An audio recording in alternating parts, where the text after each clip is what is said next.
दोस्तों, एक बार फिर से आप लोग का स्वागत है प्रिया क्लासेस में। आज हम 10वीं कक्षा के हिंदी गोधूली भाग 2 के पार्ट 4 देखने वाले हैं, नाखून क्यों बढ़ते हैं। इसमें जितना भी ऑब्जेक्टिव महत्वपूर्ण प्रश्न बनते थे सभी को इस वीडियो में शामिल किए हैं। अगर इस बार आप मैट्रिक की एग्जाम देने वाले हैं फ्रेंड्स, तो वीडियो को लास्ट तक जरूर बने रहिएगा। मेरे चैनल पर नए आए हैं तो चैनल को सब्सक्राइब कर लें तथा बेल आइकन को जरूर दबाएँ। तो देखिए फ्रेंड्स, सबसे पहले जानते हैं कि नाखून क्यों बढ़ते हैं क्या। तो यह एक क्या है, निबंध है। नाखून क्यों बढ़ते हैं यह क्या है फ्रेंड्स, तो यह एक निबंध है। और इस निबंध के रचनाकार कौन है, तो जानिए हजारी प्रसाद द्विवेदी है जो इनके रचनाकार है। देखिए फ्रेंड्स, नाखून क्यों बढ़ते हैं। नाखून पहले भी बढ़ते थे फ्रेंड्स, आज भी बढ़ते हैं। हमारे शरीर के कुछ ऐसे अंग हैं फ्रेंड्स जो सब दिन बढ़ते रहते हैं, जैसे बाल आपका हो गया, मूछ दाढ़ी हो गया फ्रेंड्स, ये सब क्या है, बढ़ते रहते हैं। तो हजारी प्रसाद द्विवेदी जी इसके बारे में लिखे हैं फ्रेंड्स कि देखिए, आदि मानव काल में नाखून को बढ़ाना आवश्यक था। जब नाखून नहीं बढ़ाता था कोई फ्रेंड्स, तो उसका माँ बाप डांटते थे, क्योंकि आदि मानव काल में लोग कहाँ रहते थे, जंगल में रहते थे और ये बड़े बड़े नाखून रखते थे। इसका उपयोग किस लिए करते थे, तो खतरनाक जानवरों से बचने के लिए और अस्त्र यानी हथियार के रूप में अपने नाखून का प्रयोग करते थे। लेकिन आज क्या है फ्रेंड्स, आज नाखून बढ़ते हैं तो माँ बाप डांटते हैं, कहते हैं नाखून काटा क्यों नहीं। तो देखिए, पहले नाखून बढ़ाया जाता था फ्रेंड्स, लेकिन अभी क्या है, नाखून को काटा जाता है। इसके बारे में बताए हैं हजारी प्रसाद जी द्विवेदी की नाखून क्यों बढ़ते हैं और इसका शरीर में अभी क्या उपयोग है, पहले क्या उपयोग था, इसी पे इन्होंने बताए हैं और कटाच किए हैं फ्रेंड्स। तो चलिए वीडियो को शुरू करते हैं। आज का पहला प्रश्न है कि नाखून क्यों बढ़ते हैं कि निबंधकार कौन है। अभी मैंने बताया फ्रेंड्स कि नाखून क्यों बढ़ते हैं क्या है, एक निबंध है। तो इसके रचनाकार कौन है, आचार्य हजारी प्रसाद द्विवेदी। सवाल नंबर दो है कि हजारी प्रसाद द्विवेदी का जन्म कब हुआ। ठीक है, तो हजारी प्रसाद द्विवेदी जी का जन्म कब हुआ था फ्रेंड्स, तो इसका जो राइट आंसर हो जाएगा आपका ऑप्शन नंबर बी हो जाएगा। 1907 ईस्वी में हजारी प्रसाद जी का जन्म हुआ था। कब, 1907 ईस्वी में। सवाल नंबर तीन है कि हजारी प्रसाद द्विवेदी का जन्म कहाँ हुआ था। तो इनका जन्म कहाँ हुआ था, तो बलिया उत्तर प्रदेश में हुआ था। याद रखिएगा, बलिया उत्तर प्रदेश में हजारी प्रसाद जी का जन्म कब हुआ था, 1907 ईस्वी में, बलिया उत्तर प्रदेश में। सवाल नंबर 3 देखें। सवाल नंबर 3 है कि काशी हिंदू विश्वविद्यालय से हजारी प्रसाद द्विवेदी को कौन सी उपाधि दी गई थी। उन्होंने काशी हिंदू विश्वविद्यालय से उनको उपाधि मिला था फ्रेंड्स, तो इनको उपाधि जो मिला था, ज्योतिषाचार्य की उपाधि मिला था। सवाल नंबर 4 का है जो राइट आंसर हो जाएगा ऑप्शन नंबर डी। सवाल नंबर 5 है कि नाखून क्यों बढ़ते हैं किस प्रकार का निबंध है। यह निबंध है लेकिन किस प्रकार का है, तो यह ललित प्रकार का निबंध है। ठीक है, सवाल नंबर 5 का राइट आंसर ऑप्शन नंबर ए हो जाएगा। हाँ फ्रेंड्स, तो सवाल नंबर 6 देखें। लेखक के अनुसार मनुष्य के नाखून किसके जीवंत प्रतीक है। लेखक इनके कौन है, हजारी प्रसाद द्विवेदी। तो इनके अनुसार जो नाखून है जो किसके प्रतीक है फ्रेंड्स, तो इसका राइट आंसर हो जाएगा ऑप्शन नंबर सी, पार्श्वी वृत्ति के, यानी कि पसी की जो मनोवृत्ति होती है उसी का प्रतीक है। जैसा कि फ्रेंड्स आप लोग को पता है कि आदि मानव काल में, यानी कि पहले बहुत हजारों साल पहले, मनुष्य भी है जो किस तरह से पशु के समान ही रहते थे फ्रेंड्स। ठीक है, जिस आप लोग को पता है कि आदि मानव लोग कहाँ, गुफाओं में रहते थे। जिस तरह से पशु रहा करते थे उसी तरह से आदमी लोग रहते थे। पहनने के लिए कपड़ा नहीं था। ठीक है फ्रेंड्स, और ये नाखून बढ़ाते थे क्यों, तो अपने सुरक्षा के लिए, ताकि कोई भी उस पर जंगली जानवर वार करे तो अपने नाखून, तेज नाखून से उसे क्या करे, अपनी रक्षा स्वयं कर सके। तो वही कह रहे हैं फ्रेंड्स कि लेखक के अनुसार मनुष्य के नाखून किसके जीवन प्रतीक है, तो पार्श्वी वृत्ति के। ठीक है, यानी पशु के मनोवृत्ति के। चलिए सवाल नंबर 7 को देखते हैं। सवाल नंबर 7 है फ्रेंड्स कि सहजात वृत्तियाँ किसे कहते हैं। तो सहजात वृत्तियाँ किसे कहते हैं, तो इसका राइट आंसर हो जाएगा ऑप्शन नंबर बी, अनजान स्मृतियों को सहजात वृत्तियाँ भी कहते हैं। सवाल नंबर 8 को देखें। सवाल नंबर 8 है कि नाखून का इतिहास किस पुस्तक में मिलता है। ठीक है फ्रेंड्स, तो नाखून का इतिहास है जो आपका कामसूत्र में मिलता है। कामसूत्र पुस्तक में आपको नाखून का इतिहास के बारे में मिलता है। तो सवाल नंबर 8 का राइट आंसर हो जाएगा ऑप्शन नंबर बी। सवाल नंबर 9 देखें कि द्विवेदी जी ने निर्लज अपराधी किसे कहा है। किसे कहा है फ्रेंड्स, तो इसका राइट आंसर है ऑप्शन नंबर ए, नाखून के। ठीक है, नाखून जितना भी बार काटे फ्रेंड्स वो फिर पुनः बढ़ ही जाते हैं, इसीलिए नाखून को क्या कहे हैं, द्विवेदी जी ने निर्लज अपराधी।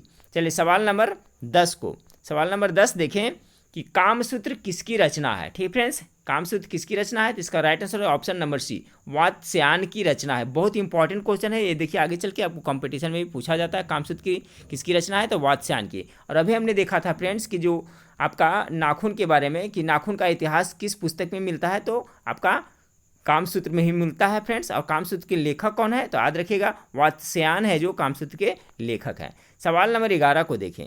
सवाल नंबर 11 है कि किस देश के लोग बड़े बड़े नख पसंद करते हैं? नख मतलब क्या होता है? नाखून होता है। और कौन से देश के लोग हैं जो बड़े बड़े नाखून को पसंद करते हैं? इसका राइट आंसर हो जाएगा ऑप्शन नंबर ए, गौड़ देश के लोग हैं जो बड़े बड़े नाखून को पसंद करते थे।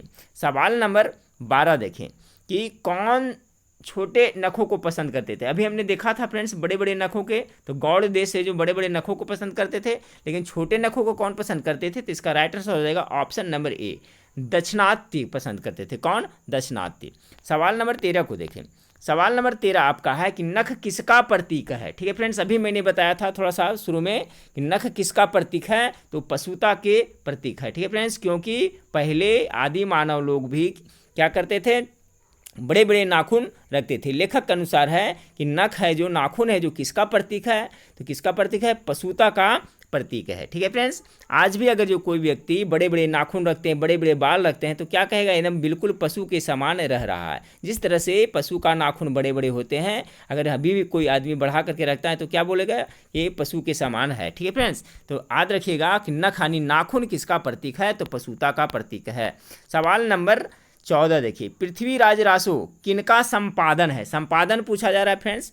तो देखिए पृथ्वीराज रासो है जो आपका, इसका संपादन किसने किया था? तो इसका right answer option number A, Hazari Prasad Dwivedi का संपादन है। किसका? हजारी प्रसाद द्विवेदी का। सवाल नंबर 15 को देखें कि सिक्कथक, ठीक है, सिक्कथक का अर्थ होता क्या है? ठीक है फ्रेंड्स, तो देखिए सिक्कथक का अर्थ होता है मोम। ठीक है, क्या? मोम होता है। सवाल नंबर 15 का right answer option number D हो जाएगा।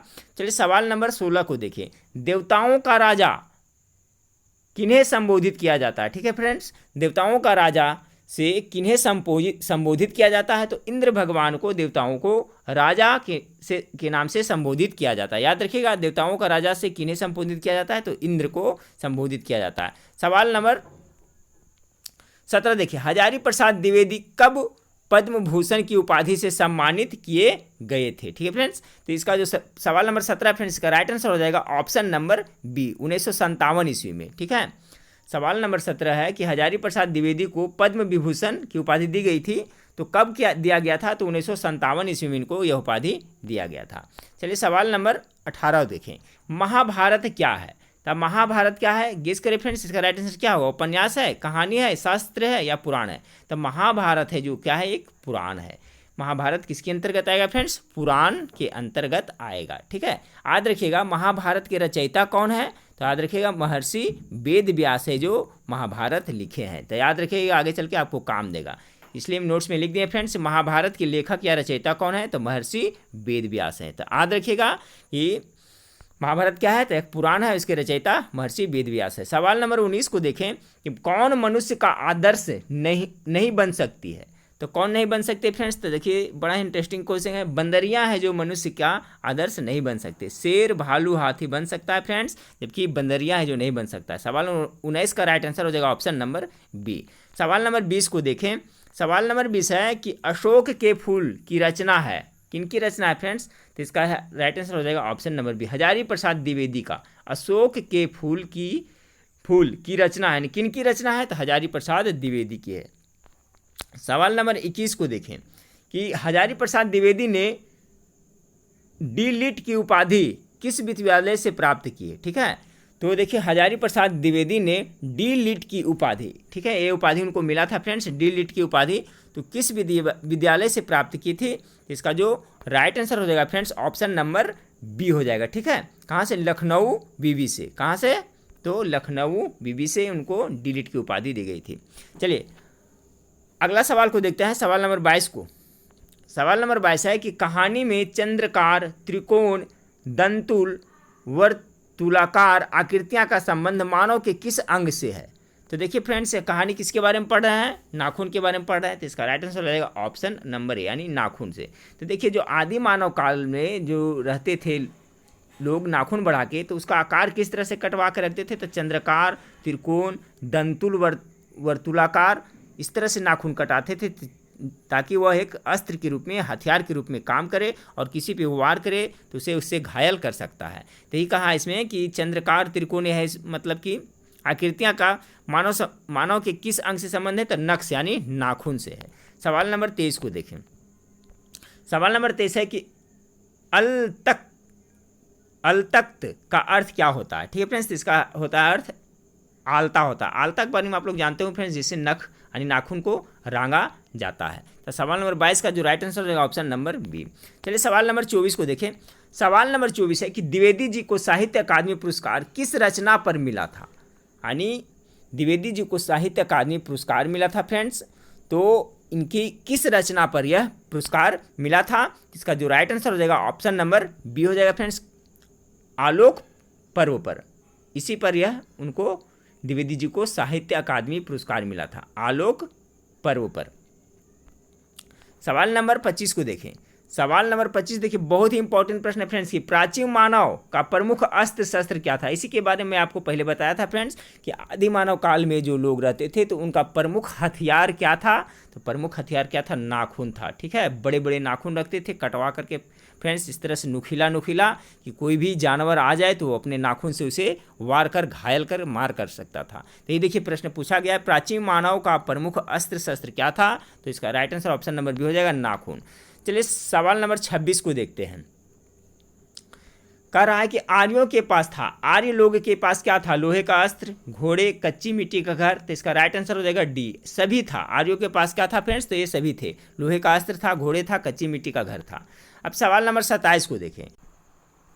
हाँ फ्रेंड्स, तो सवाल नंबर 27 देखें कि सबसे पुराने अच्छे नहीं होते और सब नए खराब नहीं होते।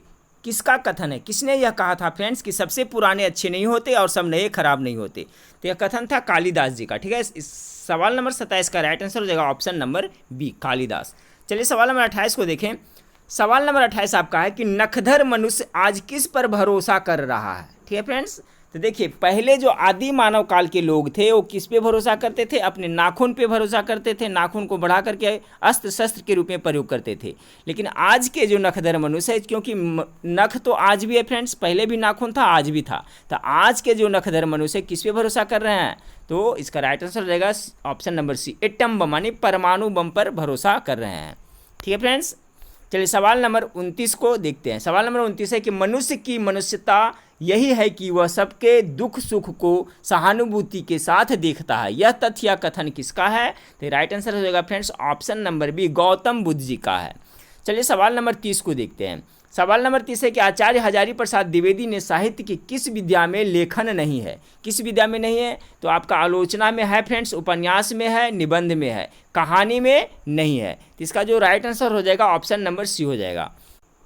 हाँ फ्रेंड्स, तो सवाल नंबर 31 देखें कि कौन सी रचना हजारी प्रसाद द्विवेदी की नहीं है। तो इनमें से है जो 3 रचना है जो उनका है फ्रेंड्स, एक नहीं है। तो इसका राइट आंसर हो जाएगा ऑप्शन नंबर बी, माटी की मूर्तें। ठीक है, माटी की मूर्तें हैं जो इनकी रचना नहीं है। इनके रचनाकार है रामवृक्ष बेनीपुरी जी, ये भी याद रखिएगा। तो सवाल नंबर 31 है कि कौन सी रचना हजारी प्रसाद द्विवेदी की नहीं है। तो ये माटी की मूर्ति है जो इनकी रचना नहीं है। किनकी है, तो रामवृक्ष बेनीपुरी की है। जबकि अशोक के फूल के रचनाकार हजारी प्रसाद द्विवेदी हैं। वाण भट्ट की आत्मकथा, इसकी भी रचनाकार द्विवेदी जी हैं। और हिंदी साहित्य का आदिकाल, इनकी भी रचनाकार है जो द्विवेदी जी हैं। जबकि माटी की मूर्ति के रचनाकार कौन है, तो रामवृक्ष बेनीपुरी जी है फ्रेंड्स, याद करिएगा। देखिए यहाँ नोट्स पे लिख दिया हूँ, इसे भी याद रखें। सवाल नंबर 32 है फ्रेंड्स कि हिरोशिमा कहाँ है।